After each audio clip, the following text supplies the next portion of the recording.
Halo guys, jumpa lagi dengan aku Bang Naka. Hari ini aku mau mereview sekaligus memainkan sebuah game yang kalau dilihat dari segi kompleksitasnya, ini mirip banget sama game legendaris Grow a Garden. Mulai dari mekanisme menanamnya, cara kita memanen hasil bumi, sampai musik latar belakangnya yang emang ya secandu itu. Cuman di sini ada sedikit perbedaan mendasar yang membuat game ini berbeda dari Grow a Garden. Dan coba kalian lihat guys dan kalian rating sendiri ya seberapa bagus game ini. Oke.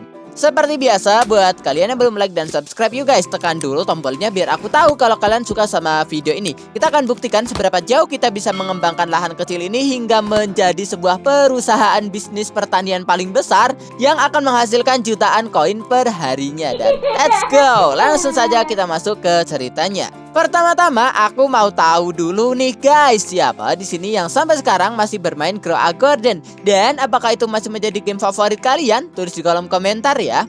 Oke, kita langsung saja masuk ke permainannya. Kalau kalian lihat guys, aku berdiri di sebuah lahan yang masih sangat kosong. Ya, anggap saja pohon sama yang lain-lainnya itu nggak ada ya guys ya, soalnya aku review sedikit sih tadi sih. Tapi tidak apa-apa guys, selain rumput hijau dan sebuah kios kayu sederhana dengan tenda merah putih, aku memulai petualangan ini hanya bermodalkan sebuah sabit dasar. Alat ini sih sebenarnya sangat basic ya, tapi inilah yang aku punya. Aku harus menebang pohon apel manual, mengambil setiap buahnya, lalu berlari ke area tanah untuk menanam benih gandum dan tomat. Ini adalah fase paling melelahkan karena semuanya serba manual. Begitu beberapa koin pertama terkumpul dari hasil penjualan apel dan gandum, aku tidak menunggu lama lagi dong. Aku langsung membuka menu toko dan membeli peningkatan kedua. Di level ini, aku mulai membangun struktur dasar. Aku memasang pagar kayu untuk memberikan batas pada lahan pertanianku. Tidak hanya itu, aku juga membeli kandang ayam pertama. Wah, sekarang tugasku bertambah nih guys. Sekarang, selain mengurus tanaman, aku harus memastikan ayam-ayam ini bisa menghasilkan telur. Karena telur adalah komoditas penting karena harganya yang lebih tinggi daripada gandum merah di awal permainan tadi. Uang hasil penjualan telur mulai terkumpul nih. Aku merasa sedikit lega sih. Cuman guys, karena ini masih awal banget, jadi target kita pun belum ada separuhnya. Dan aku harus bekerja lebih giat lagi. Masuk ke peningkatan 3 dan 4, skala bisnisku mulai meluas. Di tahap ini, aku juga menyadari satu hal. Untuk sukses di game ini, kita tidak hanya mengandalkan satu jenis tanaman. Aku mulai membagi lahan menjadi beberapa sektor. Sektor gandum, sektor sayuran seperti tomat, dan sektor buah-buahan juga. Kalau kalian lihat sendiri, jumlah pelanggan yang datang ke kiosku sekarang udah mulai meningkat. Aku harus bolak-balik untuk mengisi rak yang kosong. Rasanya aku begitu sibuk gak sih guys? Tapi inilah yang membuat game adaptasi Grow a Garden ini sangat seru loh. Setiap kali rak ini terisi ke pelanggan dan pelanggan pun membayar, suara koin yang masuk ke dompet digital kita itu, aduh, rasanya aku seperti menjadi Iron Man. Gak juga sih. Sekarang kita masuk ke bagian yang lebih serius. Begitu aku mencapai peningkatan 5, aku mendapatkan akses untuk menanam biji pir. Lanjut ke peningkatan ke-6, aku mulai membangun kincir angin raksasa. Kincir angin ini memberikan suasana peternakan yang sangat hidup. Bener gak sih guys? Di fase ini pula keberuntungan berpihak pada aku dong. Aku mendapatkan sebuah pet ular langka berwarna biru metalik. Keren gak guys? Pet ini kepala 3. Siapa di sini yang cita-citanya ingin mempunyai pet kayak gini? Pet ini bukan hanya hiasan ya guys ya, tapi sedikit memberikan income lebih buat kita untuk mendapatkan penghasilan yang lebih juga. Dan seperti itulah, di titik inilah aku sudah bukan lagi petani amatir. Aku sudah mulai terlihat seperti pengusaha muda yang ambisius. Bisnis jus dan telurku sekarang meledak. Koin terkumpul sangat cepat. Aku langsung tancap gas ke peningkatan 7 dan 8. Di sini aku melakukan perubahan besar pada struktur lahan.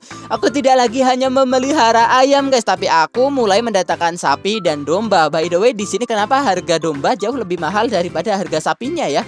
Kandang-kandang besar mulai memenuhi sisi kanan kiri lahan. Suara sapi dan domba yang saling bersahutan dengan bunyi kincir angin yang menciptakan harmoni indah bagi seorang petani seperti aku. Di level 8 aku mulai membangun mesin popcorn dan pabrik pengolahan tepung. Sekarang gandum yang aku tanam diolah menjadi tepung di dalam kincir angin. Sementara jagung-jagung raksasa diolah menjadi popcorn yang sangat digemari pelanggan. Ini adalah sistem ekonomi yang sangat kompleks, bukan? Aku harus memastikan rantai pasokan dari ladang ke mesin, lalu ke kios tidak terputus ya guys ya. Ini jika stok gandum habis maka produksi tepung pun berhenti. Dan itu artinya aku kehilangan ribuan koin setiap menitnya. Kita hampir saja masuk di puncak. Aku mengambil peningkatan ke-9. Harganya sekarang sudah mulai tidak masuk akal. Bener guys, nih. Lihat, sekarang kita sudah mencapai ratusan ribuan koin ya. Pasarku sekarang sudah terlihat sangat modern. Rak-rak kayu tua sudah diganti dengan stand-stand penjualan yang lebih besar dan rapi. Aku juga mulai menghias lahan dengan berbagai dekorasi agar tidak hanya produktif tetapi juga enak dipandang. Kamera aku putar untuk memperlihatkan betapa luasnya kerajaan pertanian yang sudah aku bangun dari nol. Saldo koin di pojok layar aku pun sudah menyentuh angka jutaan. Tapi sekarang aku masih belum puas. Masih ada satu tahap lagi untuk aku menjadi legenda di game ini. Dan guys, inilah momen yang paling kalian tunggu-tunggu. Aku mengumpulkan seluruh keberanian dan modal yang aku punya untuk menekan tombol peningkatan 10. Syaratnya sangat berat, yaitu 1.500.000 koin. Aku harus menjual semua stok yang ada di gudang, memastikan semua mesin bekerja maksimal sampai akhirnya angka di dompetku sekarang mencukupi. Begitu tombol tingkatkan diklik, seluruh lahan seolah-olah pun bersinar. Aku mendapatkan akses ke item paling eksotis di game ini, yaitu biji cloudberry dan biji buah api atau blaze fruit. Kalian lihat pohon api itu guys, batangnya yang merah merona dan daunnya mengeluarkan partikel cahaya seperti api sungguhan. Ini adalah visual yang tidak akan pernah kalian temukan di game lainnya. Pohon ini adalah simbol kemenangan bagi kita semua. Menanam buah api di level 10 ini adalah tanda bahwa kita telah menaklukkan game ini sepenuhnya guys.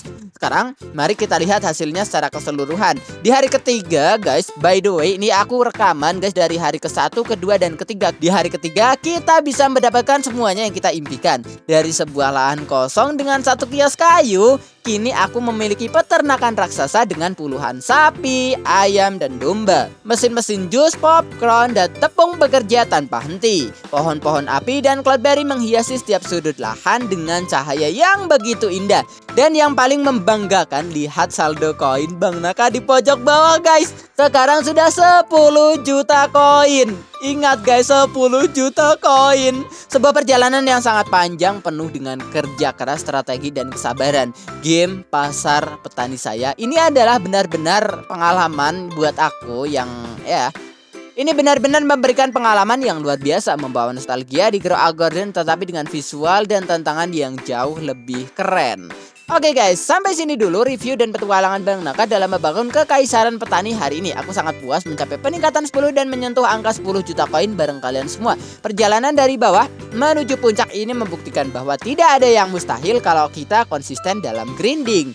Kalau kalian suka perkembangan dan transformasi game seperti ini, jangan lupa berikan dukungan kalian ya guys ya dengan cara klik tombol like yang banyak. Aku juga sangat menunggu saran dari komentar kalian sih guys. Menurut kalian pohon mana yang paling keren nih, buah api membara atau cloudberry yang futuristik? Atau mungkin kalian punya rekomendasi game Roblox lain yang mirip dengan Grow a Garden atau apapun itu untuk aku mainkan selanjutnya. Terima kasih buat kalian yang sudah menonton dari awal sampai akhir tanpa skip. Buat yang baru mampir di channel Bang Naka, jangan lupa klik tombol subscribe-nya ya guys ya, dan nyalakan lonceng notifikasinya juga agar kalian selalu jadi yang pertama tahu saat Bang Naka melakukan proyek gila lainnya. Sampai jumpa di video petualangan berikutnya. Tetap semangat, tetap kreatif, dan see you next time guys. Bye bye.